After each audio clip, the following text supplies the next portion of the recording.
Samantala, nananatili namang normal ang pamumuhay ng mga residenteng nakatira malapit sa Bulkang Mayon sa kabila ng pag-aalburuto ng bulkan.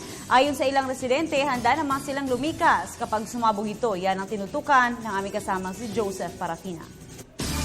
Sa kabila ng ipinapakita pag-aalburuto ng Bulkang Mayon, masasabing normal pa rin ang buhay ng mga residenteng naninirahan sa paligid at paanan ng bulkan.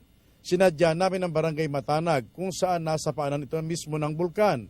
Bumulaga sa amin ang malaking ilog na ito kung saan makikita ang mga naglalakihang mga bato, mga buhangin.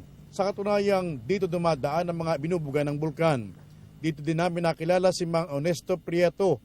Para sa kanya, natatakot din siya kasama ang kanyang pamilya sa pinapakitang kilos ng bulkan. Kaya naman kahit patuloy ang kanyang pagsasaka, sila naman ay handang lumikas, oras na sumabog ito. Kami natatakot, ngunit hindi namin na alam kung kailan puputok ang Mayon Volcano. Ay kami, pag kung talagang pumutok ang bukid, alis naman kami dito. Lilipat naman kami. Kasi mayroon naman akong baka doon sa taas. Tinungo din namin ang ilog ng Bungagali. Ito'y sa Barangay Bunga. Tingnan ninyo ang mga trabador na ito na nag-iipon ng mga bato at buhangin.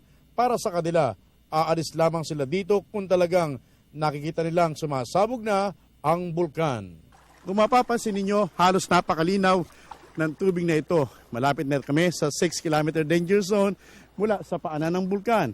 Ibig sabihin, walang gasinong activity, hindi nagbababa ng anumang mga putik ang bulkang ito. Pero oras na magbago ng kulay nito, magbago na ang temperatura, nangangahulugan dapat ng lisanin ito ng ating mga kababayan. Mula po sa lalawigan ng Albay, Joseph Parafina, Telebisyon ng Bayan.